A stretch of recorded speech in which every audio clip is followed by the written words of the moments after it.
Bom dia, irmãos. Já estamos no meio do ano.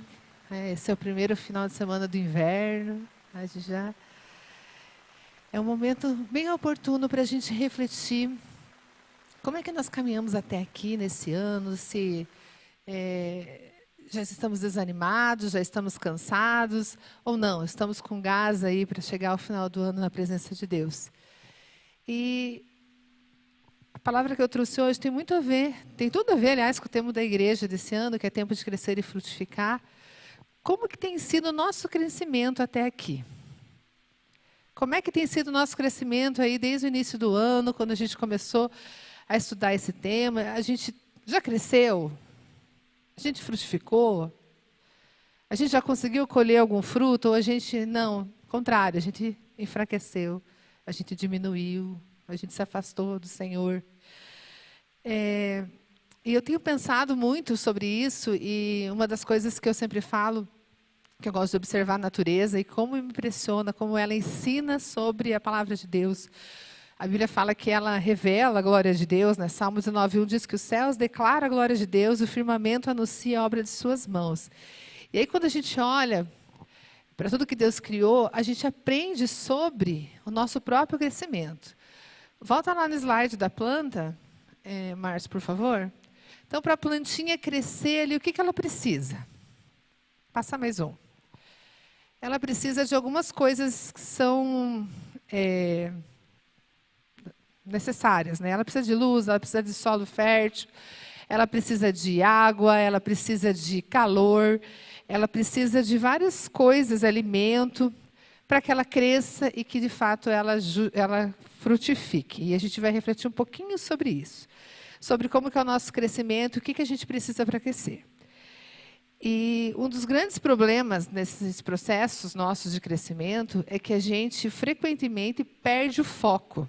Então, por isso que eu falei que o meio do ano é um bom momento para a gente refletir, porque às vezes a gente começa numa jornada de crescimento, mas a gente acaba perdendo o foco e perde o propósito. A gente esquece qual que é o nosso propósito e acaba se perdendo nisso. A árvore nunca esquece o seu propósito. Vocês já viram uma bananeira da maçã? Não, né? Bananeira da bananeira, macieira da maçã, parreira da uva. Não acontece ao contrário. Mas a gente perde o nosso foco, a gente perde o nosso propósito. E, às vezes, a gente não dá bons frutos, porque a gente esquece o nosso propósito na caminhada. A gente esquece o nosso crescimento com o Senhor e tudo vai nos distraindo, as coisas supérfluas nos distraem. A gente esquece essa nossa jornada de crescimento, que ela é contínua. Não é só esse ano, porque é o tema da igreja. O nosso processo de crescimento, amadurecimento e frutificação, ele é até que Jesus venha. Ou até que a gente vá se encontrar com Ele. Porque esse é o nosso propósito. Deus trabalha nos processos da nossa vida. E quando a gente esquece isso, a gente passa a ter uma visão muito estreitinha do Evangelho. A gente passa a ter uma visão estreita do que Deus quer conosco. Mostra ali o slide, por favor, da visão estreita. Mais um. Mais um. Aí, a visão estreita do Evangelho. A gente começa a ter uma visão distorcida, uma visão obscura, a gente começa a se perder naquilo que Deus quer para a gente e acaba vivendo um evangelho medíocre, uma vida cristã medíocre, que não dá fruto, que é tudo meio torta, que é obscura, que é sem sal, sem luz, sem viver o extraordinário de Deus, sem viver mais de Deus, sem se relacionar com Deus, sem ouvir a voz do Senhor. A nossa vida cristã acaba caindo numa rotina. Vem na igreja, daí senta no banquinho confortável, quentinho, escuta uma boa música, escuta uma palavra, cumprimenta alguns irmãos e vai embora. Não é possível que essa seja a vida cristã que o Senhor quer para a gente. Deus quer mais, Ele quer nos dar a presença, Ele quer que a gente viva o extraordinário, que a gente conheça de fato os propósitos dEle para a nossa vida, que a gente viva mais. E às vezes a gente esquece, vai vivendo nessa rotina e se conforma. E para nós que somos cristãos brasileiros é bem fácil se conformar, né? Porque a gente está num ambiente confortável, que tem uma perseguiçãozinha ali de leves, né? Na internet, às vezes as pessoas criticam. Mas pensa lá nos cristãos da igreja perseguida, será que eles podem viver desse jeito, com essa visão estreita, sem crescimento, igual a gente? Não, né? Eles têm que estar muito mais firmes, porque, de fato, eles estão vivendo o Evangelho de uma forma mais intensa, que é da forma que nós precisamos viver também. E aí, para refletir sobre isso, eu quero falar sobre aquilo que a gente precisa para crescer. Então, a planta precisa de luz para crescer. Nós também precisamos de luz. Quem que é a nossa luz? A presença de Deus. A presença de Deus é a nossa luz. Não tem como a gente crescer se nós não estivermos na presença de Deus. Nós precisamos da luz que é o Senhor nas nossas vidas para crescer. O problema é que a gente se afasta, a gente se distrai, a gente sai da presença de Deus assim bem facinho, por causa de qualquer coisa. Qualquer problema na vida nos distrai, qualquer lazer na vida nos distrai. Aquilo que é ruim na nossa vida nos distrai, aquilo que é bom na nossa vida nos distrai também, porque a gente não tem o foco. Então a gente se afasta da presença de Deus o tempo todo por qualquer coisa. E aí eu trouxe alguns exemplos na Bíblia, e o primeiro está lá em Gênesis 13:1, que é Adão e Eva. Coloca aqui no slide, por favor, o texto. Nossa, ficou pequenininho. Mas está lá, ó, Gênesis 3. Ora, a serpente era o mais astuto de todos os animais selvagens que o Senhor Deus tinha feito. E ela perguntou à mulher, foi isso mesmo que Deus disse? Não comam de nenhum fruto das árvores do jardim? Respondeu a mulher à serpente, podemos comer do fruto das árvores do jardim. Mas Deus disse, não comam do fruto da árvore que está no meio do jardim, nem toquem nele, do contrário vocês morrerão. Ou seja, Eva sabia, tá? Aqui está bem claro que ela sabia certinho o que Deus tinha falado para ela. Disse a serpente à mulher, certamente não morrerão. Deus sabe que no dia que dele comerem, seus olhos se abrirão e vocês serão como Deus, conhecedores do bem e do mal. Quando a mulher viu que a árvore parecia agradável ao paladar, era atraente aos olhos, e além disso desejável para dela se obter discernimento, tomou do seu fruto, comeu e deu ao seu marido, que comeu também. E os olhos dos dois se abriram e perceberam que estavam nus. Então juntaram folhas da figueira para cobrir-se. Aqui, a gente percebe que Adão e Eva perderam, depois disso, a presença de Deus, porque acreditaram na mentira. Né? Não foi isso que Deus disse? Certamente vocês não morrerão, não é bem assim.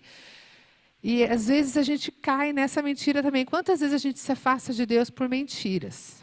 Que a gente escolhe acreditar. A gente sabe que na palavra de Deus diz que determinada ação é pecado, que vai trazer consequência, que não vai ser bom para a nossa família, mas a gente se convence que aquilo não tem problema. A gente vai acreditando e vai se afastando de Deus. Ah, mas não, no meu caso é diferente. Deus entende que eu estou cansado. Deus entende que eu estou sofrendo. Ah, mas Deus entende que eu tenho essa necessidade. A gente vai contando essas mentiras para a gente mesmo. E aí a gente se afasta da presença de Deus, assim como Adão e Eva fizeram. Tem outros exemplos na Bíblia, no filho pródigo. Né? O filho pródigo, lá tem o caso dos dois filhos. Né? O primeiro estava lá de boa, na presença do pai, resolve o quê? Pegar a herança e gastar tudo para quê? Para conhecer os prazeres da carne, para conhecer os prazeres do mundo, para farrear, né? Nas festas, nas baladas. Se fosse hoje era isso, né? Para ir nas baladinhas, né? Por aí. E ele estava ali na presença de Deus, na presença do Pai. E escolheu se afastar para provar uma coisa que supostamente era boa. E quantas vezes a gente faz isso também? Assim como esse filho pródigo, nem é por mentira, daí é porque foi ação consciente.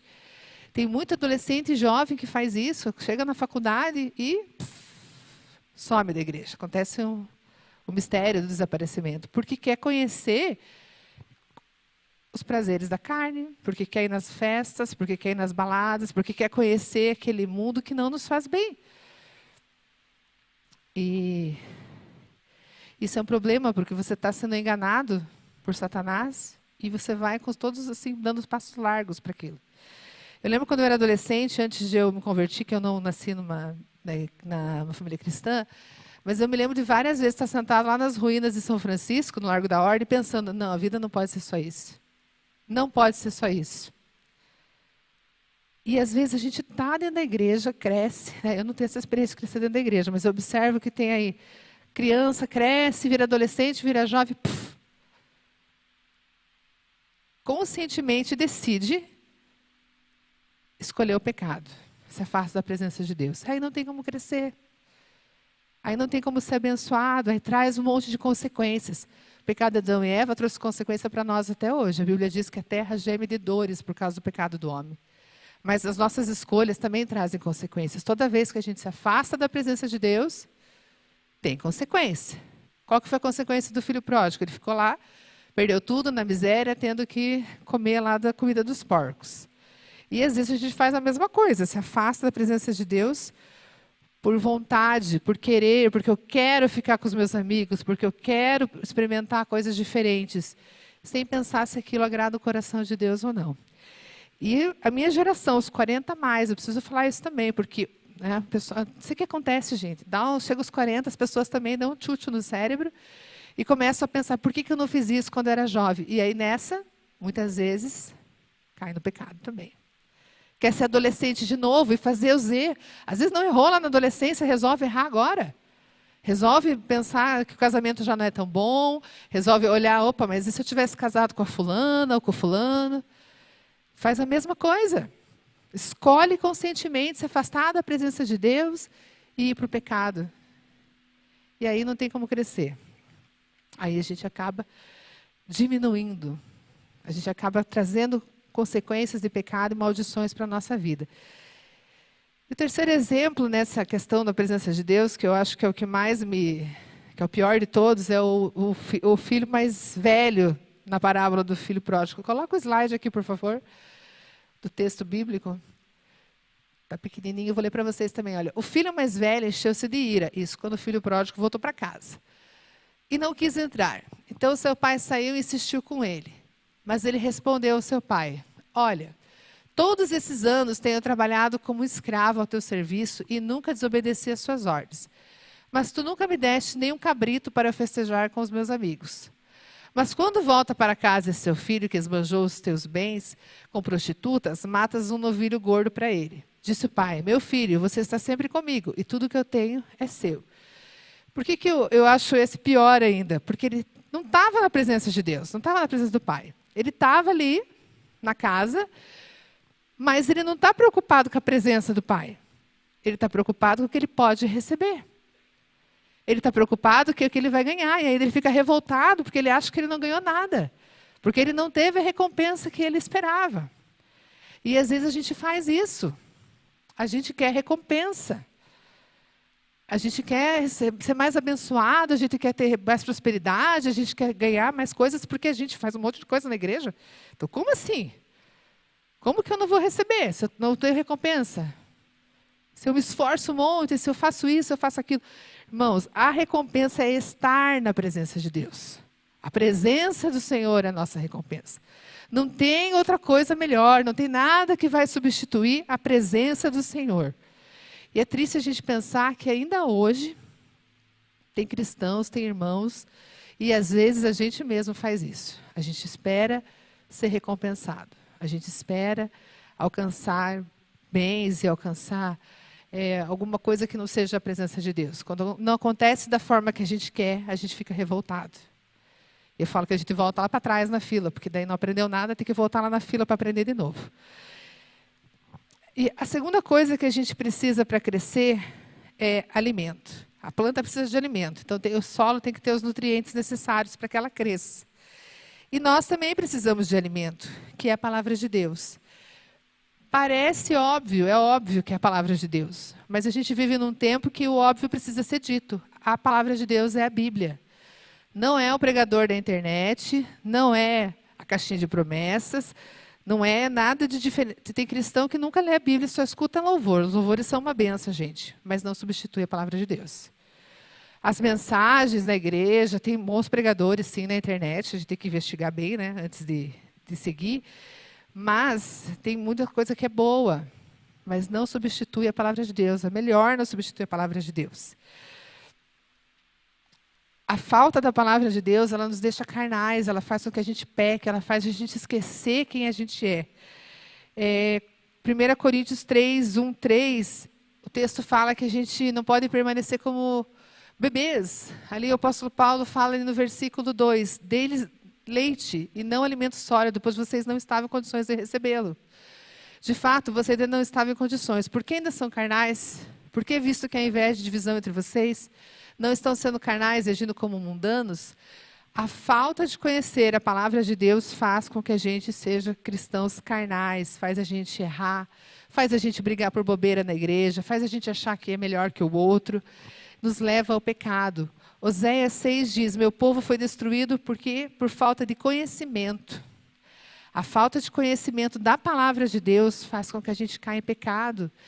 Começa a entrar heresia na igreja, a gente não percebe. Começa a entrar pensamento na nossa casa, nessas agendas, que hoje tem agenda para tudo, né? A maioria delas é anticristã. E de repente a gente está concordando. De repente a gente está curtindo lá no Instagram uma postagem, alguma coisa, um vídeo, um comentário de alguém que é totalmente contra a palavra de Deus, porque a gente não se aprofunda no conhecimento da palavra de Deus. Eu falei do filho pródigo, né, que a consequência dele foi ele ficar na miséria e ele tinha desejo de comer a comida dos porcos. Mas está cheio de cristão comendo lavagem de porco, gente. Está cheio de cristão que está se alimentando só de porcaria. Quanto tempo que você passa na tua semana lendo a Bíblia? Não vamos falar, vamos só refletir. Quanto tempo você passa memorizando a palavra de Deus? Estudando profundamente. Se você não está fazendo isso, você está se alimentando só de porcaria. Você está igualzinho o filho pródigo lá, passando fome e comendo porcaria. E isso acontece tão fácil assim, né? Porque a gente vai se envolvendo com as coisas do dia a dia e acaba não priorizando a palavra de Deus. E aí a gente cai em pecado. O terceiro é a água, né? A planta precisa de água, precisa de hidratação. E a hidratação para nós é a nossa fé, né? A gente precisa estar sempre aumentando e renovando a nossa fé. Ela precisa ser revigorada, ela precisa ser experimentada. A gente precisa estar fortalecendo a nossa fé dia após dia. Porque às vezes a gente acha, não, mas eu tenho fé bastante, né? Já enchi bastante. Mas é igual a água quando você coloca pode pôr no maior vaso que for, ela vai evaporar, se você não ficar enchendo. É a mesma coisa com a nossa fé. Então, as provações, as dificuldades, a leitura da Bíblia, a oração, tudo isso faz com que a gente aumente a nossa fé. Porque sem ela, nós somos galhos secos. A gente não vai frutificar nada, a gente não vai fazer nada. Tiago 5, 16, 18. Coloca ali, por favor, o slide do versículo. Portanto, confesse os seus pecados uns aos outros e orem um pelos outros para serem curados. A oração de um justo é poderosa e eficaz. Veja, isso que é fé, né? Você tem fé que você vai orar e as pessoas vão ser curadas. Elias era um homem como nós. Ele orou fervorosamente para que não chovesse e não choveu sobre a terra durante 3 anos e meio. Orou outra vez, o céu enviou chuva e a terra produziu seus frutos. Olha o tamanho da fé de Elias, né? A oração que ele fez. Você oraria para parar de chover 3 anos, se fosse necessário? E eu acho interessante a posição que Tiago traz aqui sobre a fé, porque às vezes a gente quer agir nesse mundo por nossa fé, ou até defender a nossa fé. A gente entra em discussões com os ímpios, entra em discussões com outras pessoas que não acreditam nas coisas que a gente crê, mas a gente não se posiciona com fé. E a gente esquece que não é com as pessoas que a gente está brigando, né? A Bíblia diz que a nossa luta é contra as potestades e principados, e não contra as pessoas. Então, muitas vezes, em nome da fé, a gente acaba brigando com as pessoas à toa também, né? E isso não muda nada, porque a gente não tem como mudar o coração das pessoas. Então, quando a gente se posiciona com fé, a gente faz diferença enorme no mundo. Mas é o tipo de posição que o Tiago está falando aqui. De você ter fé que você vai orar e as coisas vão acontecer.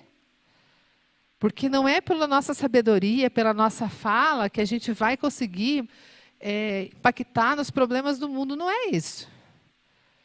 A gente não tem interferência nenhuma sobre os homens que fazem a guerra, sobre os homens que fazem a corrupção, sobre os homens que trazem a fome e que cometem a injustiça. Nós não temos nenhuma intervenção sobre eles. E talvez se a gente estivesse na mesa para discutir com eles, as nossas palavras iam entrar pelo ouvido e sair pelo outro. Mas a nossa fé esse tipo de fé que Tiago está falando ali, que dobra o joelho, que se posiciona e que ora, isso tem impacto. Isso tem impacto. Nós precisamos aprender a nos posicionar no mundo espiritual com fé. Assim como o Tiago fala aqui. Está tendo guerra? Vamos orar. O mundo espiritual não tem fronteiras. A oração que a gente faz aqui hoje alcança o outro lado do mundo. Esther aprendeu isso, né? Esther, quando teve que se posicionar, não é que a gente não tem que falar, gente. A gente tem que falar, a gente tem que se posicionar. Mas, muito mais do que a gente falar, é a nossa oração. Esther, antes de falar com o rei Assuero, ela não foi buscar, deixa eu ver aqui, vou estudar sobre política da Pérsia, para saber que melhores palavras que eu vou falar com ele. Não, ela convocou o povo para orar 3 dias, antes de falar. E é nesse sentido, a gente tem muitas oportunidades de falar de Jesus, a gente tem que falar de Jesus. Mas a gente precisa se posicionar sobre as coisas que estão acontecendo, sobre todas essas agendas que não são cristãs. E isso é através da oração. Vocês veem passando no jornal sobre os cristãos sendo mortos, sobre os bebês sendo queimados, sobre as famílias cristãs sendo assassinadas? Não, e não vão ver. Porque essa não é a agenda que interessa. Mas interessa para nós? Eu fico pensando nisso. Se nós cristãos não estamos preocupados e não estamos orando pela igreja perseguida, por que é que os ímpios vão se incomodar com isso? Por que os ímpios vão se incomodar que os cristãos estão sendo mortos lá em vários lugares da África, enfim? Se nós não estamos preocupados com isso, se nós não estamos orando por isso, se nós não estamos gastando nossos joelhos ali, intercedendo pelos nossos irmãos, se nós não estamos preocupados com a fome, com a corrupção, com a prostituição, enfim, com tudo que assola a humanidade. Se a gente não está preocupado com isso, os ímpios não vão se preocupar. É nós que precisamos nos posicionar em oração. E vou aproveitar para fazer um parênteses que tem vigília dos jovens sexta-feira. Quem quiser, tem vigília dos jovens sexta-feira. Toda sexta-feira tem reunião de oração, mas na sexta vai ter vigília até 6 da manhã. Quem quiser participar está convidado. A quarta coisa que a gente precisa para crescer é calor. E o calor da comunhão com os irmãos. E hoje tem uma mentira bem consolidada entre os cristãos, principalmente entre os mais jovens, que não precisa estar na igreja para crescer. Sabe esse calor gostosinho que chega, abraça, que você sabe que tem os irmãos, que tem as rodinhas de conversa, essa coisa fofa da célula, dos ministérios? Então, é esse calor que eu estou falando. Mas, hoje em dia, tem essa mentira, né? Eu vejo bastante no Instagram falando sobre isso, que você não precisa da igreja, que você não precisa dos irmãos para crescer, que você pode ser cristão fora da igreja. Claro que o nosso relacionamento com Jesus é individual, não é isso que eu estou dizendo. Nosso relacionamento com Jesus é individual, nosso momento de oração tem que ser individual, nossa leitura da palavra de Deus tem que ser individual, mas nós precisamos estar em comunhão com o corpo de Cristo. Essa história que a gente não precisa dos outros para crescer é coisa de gente mimada e narcisista, que não quer ser moldada. Porque quando a gente está na nossa célula, quando a gente está no ministério, a gente está na igreja, nós somos forjados pelo meio dos nossos relacionamentos. A gente tem que aprender. A gente tem que aprender a negociar, a liderar, a ser liderado, a ceder, né? A ter paciência com o nosso irmão que pensa diferente da gente. A gente precisa aprender a se humilhar, a respeitar, a interagir com todas as idades, né? Tem que desde a criança até os 60 a mais. Nós precisamos aprender como corpo. Então, a gente só consegue crescer quando a gente está em comunhão com a igreja. Não adianta dizer que não é, porque 1 Coríntios 12, 27 fala que nós somos um corpo, e no corpo que a gente cresce. Corta a tua mão fora para ver se ela vai continuar crescendo. Vai nada. Né? O corpo cresce junto. E esse aqui, eu até trouxe uma foto, coloca ali a foto, por favor, do deserto e da floresta. Aí, a natureza revelando a glória de Deus de novo. Olha as plantinhas ali no deserto, uma longinha da outra. Tem uma diversidade de vida? Tem. Tem. Mas na floresta tropical, que é todo mundo junto, toda aquela natureza junta, olha a quantidade de vida que tem ali. Então, de novo, a natureza revelando a glória de Deus. Quando a gente está no deserto, sozinho, isolado, tem um crescimento. Agora, olha a floresta tropical. Você não consegue nem ver o que tem embaixo, de tanto que as árvores crescem, de tanto que elas produzem, de tanta diversidade de vida que tem. Porque está junto. Então, assim, essa história que você não precisa da igreja é mentira. Tá? Isso é bem comum e, às vezes, os jovens, principalmente na fase da faculdade, pós-graduação, acabam caindo nisso. Não caiam nisso. E a última, e não menos importante, é o solo fértil. E o solo fértil é o nosso coração, né? Já fala lá na parábola da boa semente. Lá. E como é que está o nosso coração? Ele está sufocado pelos espinhos da vida? Está batido? Está cansado? Está ferido? Está acostumado já? Está tão acostumado que chega, ouve, vai embora, nem presta atenção, fica olhando o celular. Deixa eu abrir outro parênteses. Não tragam a Bíblia no celular, tragam a Bíblia aqui. Por que acontece quando a gente traz a Bíblia no celular no culto? Entra uma mensagem, entra uma notificação, aí você fica na tentação, daqui a pouco você vê ali. Você já perdeu a mensagem, perdeu o louvor, perdeu o aviso, já perdeu a bênção. Então, não tragam a Bíblia física. Como que está o nosso coração? O salmista, lá no Salmo 51, 10, ele pede ao Senhor, cria em mim um coração puro, ó Deus, e renova dentro de mim um espírito estável. Aqui eu vejo que o salmista entendia que sem a graça do Senhor, ele não conseguia ter um coração puro. Ele não conseguia ter renovação no seu espírito. E é isso que a gente precisa entender, que nós precisamos da graça de Deus para que o nosso coração seja puro, para que o nosso coração seja fértil, para que o nosso coração seja ensinável, para que a gente possa, de fato, crescer e frutificar. Porque se o nosso coração não está disposto, ele está ali peludo, né? Está cheio de amargura, está cheio de tristeza, e a gente não consegue colocar todas essas situações aos pés da cruz do Senhor, a gente não consegue que a palavra cresça no nosso coração, e aí a gente não consegue frutificar. A gente acaba vivendo o evangelho medíocre, sem uma visão correta do que a gente pode fazer. Se o nosso coração for fértil, nós vamos crescer e cumprir os propósitos de Deus. A gente vai ter uma visão clara do Evangelho. A gente vai ter uma visão ampla do Evangelho, que é muito mais do que a gente só receber, mas é a gente compartilhar, é a gente falar de Jesus para o nosso vizinho, para a nossa família, na nossa célula, é a gente orar pelos cristãos que estão sendo perseguidos, é a gente orar pelas questões que estão acontecendo no mundo, é a gente contribuir para missões, é a gente se envolver de fato naquilo que o Senhor nos mandou fazer. O que o Senhor nos mandou fazer? Ide e pregai. Né? Alcançar esse mundo. Então, o Evangelho, ele é um tesouro. Ele é um tesouro. Né? Quando a gente canta aquela música Boa Parte, eu sempre me emociono, porque é bem a visão que eu tenho. Eu encontrei o meu tesouro. Só que ele não é um tesouro, uma joia que a gente põe numa caixinha, né? Caixinha de joias. Não, ele é aquele tesouro que, uau, você espalha, você, e tem que ser espalhado para todo, tipo aquelas bombas de glitter, já viram? Faz puff, e contagia todo mundo. Essa que é a minha visão do Evangelho. Você, puff, e todo mundo sai dali brilhando também. E esse é o Evangelho que a gente tem que viver, que a gente ama o Senhor, nós amamos o Senhor, mas nós queremos que todas as outras pessoas conheçam e amem o Senhor também. E para isso a gente precisa crescer.